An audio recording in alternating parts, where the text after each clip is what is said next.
What is up, Squared Nation? Welcome back to No Counters, No Combos. And today, as you can tell, we're coming at you from the Mobile Command Center. Today we're doing something a little bit different. I kind of wanted to go over the sealed events that are going on across our locals now for the theme booster, or for the power booster for Colossal Warfare. The reason I wanted to go over it is because I'm not seeing a lot of people talk about the event as a whole. I mean, obviously there's a lot of focus on the promos and the cards that you get within the packs, but I kind of wanted to give some tips as to how to go about a sealed event. Now, when you go to your shop, these events are running through the end of February, so there's a good opportunity to get to a couple of them. When you go to your shop, you're going to be paying your entry fee, which is I think $25 or $30, and then you're getting your 6 packs of Colossal Warfare and a Power Booster pack. Now, within those 6 packs, you are to use the cards that you pull from the packs to construct a deck. So I wanted to kind of touch base on the set as a whole and give some tips as to how the best way to approach it would be. Colossal Warfare was a pretty underrated set. That's why Bandai decided to do the Power Booster promos to like just kind of boost up a little bit of the cards in the archetype, like in the set. But if you look at the set as a whole, there's a lot of pretty good cards that are available, you know, as SRs. This is the set where you get Bardock the Progenitor, you can get Mirror Creator Absorbed, you can get Vegeta at all cost Vegeta, and then not to mention you get the Demigrass Secret Rare, you know, and a lot of nice SRs and nice looking SPRs. So as a whole, I don't think it's a terrible set. You have to also remember that, you know, Height of Mastery is one of the SRs that's available in the set, which is getting a huge boost right now because of the promo, and it's seeing a lot of play with Broly decks. So that's another card that you're going to be able to pull from your 6 packs. But if you're looking to do well in the sealed event, you kind of have to approach this sealed format a little bit differently as you would the constructed format. Obviously, you're playing with random cards that you're pulling from 6 packs, so you're not necessarily going to have playsets of every single card available to you. But the way I like to do it, and I'm just kind of sharing my thought process and my experience with it, is I like to go by leader and then by card. So obviously the best leader in the set is the Hirudegarn leader that we all were subjected to with the Storm archetype. It was like the best Storm leader, supposedly. That was one of the Colossal Warfare leaders, but in tandem with the leader is the super combo, Hoi. So if you're able to pull, you know, a good amount of Hoi super combos in your 6 packs, and you're lucky enough to get one of the Hirudegarn leaders, then I would definitely recommend starting there. Now, if you're addressing the super combo issue with Colossal Warfare, there were only 3 super combos printed in the entire set. You have Hoi, which is a strictly a restricted super combo to Phantom Demon Leader, and the only one that we have available right now is Hirudegarn. The other super combo you had was Pan, which she's part of the Lineage Swap. She's the 4-drop super combo that you can only use with a Goku's Lineage Leader. And the third super combo that we got is Sanel from the Namekian archetype. So those are the only 3 super combos that you had available to you in that set. There was no black super combo and there was no red super combo. So if you're going to attempt at building a deck and you want to incorporate super combos, you got to make sure that you pull accordingly. I believe in my experience, as you know, as to the ratios, I'm pretty sure that Hoi and Pan were both short printed commons in that set. So if you're lucky enough to pull a playset of them, I would definitely start with those. But you might more often than not pull more Sanels from your packs, so you might get more Namekian super combos. So that's another avenue that you can take as well. And then if you're looking at the leaders in relation to the super combos, that's another thing you have to look at too. Hoi is only available for the Hirudegarn super combo, for the Hirudegarn leader, which is good because if you look at Hirudegarn specifically and all its support cards, you know, you can also play Minoshas and Hirudegarn the Wanderer, so you can do your discard, draw 2, search combo. You can also play Sneak Attack Vegetas. You know, you can also play Sneak Attack Goku. There's a lot of pretty decent cards in that blue color that we got from Colossal Warfare if you're lucky enough to pull enough of the super combos to play it in tandem with the leader. And then obviously the second best one would probably be Pan, just because there are 2 Goku's Lineage leaders that were printed in the set. You have the Kid Goku leader that when he awakens, he's a grown man Super Saiyan.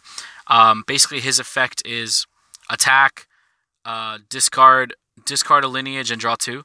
So if you wanted to build like an actual like lineage deck, you can use him as the leader because then you'll have access to your Pan Super combo. Not to mention cards like Successor of Hope, which basically just searches all your swap pieces. So that's definitely something that you can look at. If you didn't want to play that Goku leader, the other lineage leader available in that set is the Bardock leader, which is an Awaken Draw 2 leader. But his effect is okay because he's a self-awakened leader. So basically his effect is activate main once per turn. You can take a life and then choose one of your opponent's battle cards that are in rest mode 3 or less and KO it. Then you awaken, draw 2 cards, and the backside is similar. You can take a life and KO an opponent's battle card in rest mode with no cost restriction. Now obviously you got to remember that Barrier was introduced in Colossal Warfare. Well, it wasn't introduced in Colossal Warfare, but it was expanded upon in Colossal Warfare, so there are a lot of cards with Barrier in the set. So if you're going to play a Destruction leader, just keep that in mind. And then your probably your weakest of all is the Piccolo leader, which is it's an attack a leader, draw a card, very generic, awaken, untap 2. And then on its backside, it's an auto bond 2 Namekian, so it's a little okay. It's okay, but then you have to kind of build strictly a Namekian deck with that leader. But its Bond 2 effect is pretty good. If you have 2 or more Namekians on the board, he gets plus 5k and critical. And that could be pretty devastating in a sealed format because your card pool is restricted, and critical is just a very, very effective mechanic. So if you're gonna approach it, you know, like that, that's how I would start. Just kind of see like your entire card pool. Don't fall in love with one specific thing. Just like tell yourself from the beginning, oh, I'm going to play Hirudegar no matter what. Because you might not pull all the cards that you need to build an efficient, you know, Hirudegar deck. The other thing too is, I believe if I'm not mistaken, I believe if it's a sealed event, it's a 40-card constructed deck. I could be wrong. Correct me if I'm wrong. But I'm pretty sure, at least from my experience, all the sealed events that I've played in, whether it's shop championships or sneak peek events, have been 40-card sealed decks or 40-card drafted decks. So I'm not exactly sure. I mean, you are pulling enough cards in the packs, so I could be wrong with that. But if it is a 40-card main deck, then that just kind of limits your design space even more. So you definitely want to make sure that you're playing something because it's going to be efficient as opposed to just playing something because you think it might be cool. Now, there are a lot of good just one-off cards in this set. Colossal Warfare did introduce us to the 3-drop Self-Awakener cards. So you have a Hidden Power Tapion, which is you play him. If your leader is blue, you can take up to 2 life. Or actually, you don't need to have a blue leader, but you play him, you can take up to 2 life, and then choose a card on your opponent's side of the field and send it back to their hand. So that's good. You also have Time Trauma Mass Saiyan, which is the black counterpart, which is similar. You play him, you take up to 2 life, and then you can choose one of your opponent's battle cards and send it to their warp, which is a better effect than Tapion because they don't get to reuse that card. And then, of course, you have Digging Deep Vegeta, which is a little different but also similar. His auto isn't an ETB. ETB means like when he's played. His auto is an attack auto, so when he attacks, you can take up to 2 life and then restand him and give him plus 5k. So that's actually really good. That's a very powerful card in a sealed format because, you know, you're going to be playing against a lot of lower powered or lower tiered cards. So that's something to look out for as well. And then, of course, you also were introduced to the Intensifying Power Trunks and Newfound Power Gohan, which are the 1-drops Self-Awakeners as well, where it's a 1-drop, activate on the attack, take a life, give it plus 10k and crit, which is another very good mechanic. So there's a lot of Self-Awakening going on in this set. You're also introduced to some silver bullets. Not that you might need them, but Cronoa was introduced in this set. Some have some effect and some levity in that set because it prevents Pan, which is the super combo for Goku's lineage, to be used as a swap target. So you can't swap anything in off of Pan's effect. So Cronoa will shut that off. Also, Minus Killy Zone was printed in this set, which is a pretty good card. There's not a lot of counterplays, if any, that were printed in Colossal Warfare. So I don't think you would have to worry about that too much. But it's just a good, you know, Warp 3 draw card for free. It's not bad. And then you have to look out for, like, leader-specific cards. So Colossal Warfare was definitely the first set that introduced us to leader-specific cards. And what I mean by that is Phantom Flame Cannon for Harudegarn, Revenge Death Ball for Baby, 10 times Kamehameha for a lineage leader, which if I'm not mistaken, I believe it comes in this set. I don't think that's a starter deck exclusive. And then you also have Special Beam Cannon, which is a Piccolo leader, and you have Seasoning Arrow, which is the Demigra leader. That's another leader that's built in the set is Demigra, but the problem is if you're going to play a black leader, you're not going to have access to any super combo. And if you're going to play a red leader, same thing. So I would try to limit yourself to a Namekian leader, a lineage leader, or Harudegarn if you're lucky enough to pull Hoi, because those are the only 3 super combos you're going to have access to. But you also, if you wanted to take a different route, you also have other pretty good leaders in the set. Iron Vow Trunks is a pretty good card. It's essentially lends itself to being built like a mono blue leader, because on its awakened side, if you have all blue energy at the end of your turn, you can restand one of your battle cards and one of your energy, so that's not too bad. You also have, I believe one of the Miras. Mira was introduced as a leader as well, where it's like on the awakened side, he has all like the white hair. I'm not exactly sure what he does, to be honest with you, because I really haven't used him too much, but he's also in the set. So there's a couple different things that you can go to. You know, obviously your main, like if I were to cut it up into tiers, your main thing is obviously, because you're playing a leader-based game, you definitely want to make sure you have a good leader. So if you're able to pull a lot of the Phantom Demon stuff, like if you're able to pull Minoshas and Wanderers and Hoys, I would definitely go towards the Harudegarn avenue. But if you pull a lot of lineage stuff too, you know, you can play lineage cards because pretty much the whole ladder has barrier. So you'll be protected by a lot of stuff, and then you can get out. Like if you're lucky enough to go up into the bigger swap ladders, you know, when you get to like 4 and 5, and even maybe luckily enough Height of Mastery, that's definitely stuff that you can still pull off with those cards. So I like sealed events and I like draft events. I wish Bandai would do a little more, so I'm actually really looking forward to it, because it kind of gives me a break from the whole competitive atmosphere of like actual deck building with cards that I need to be relevant with, as opposed to just focusing in on a set.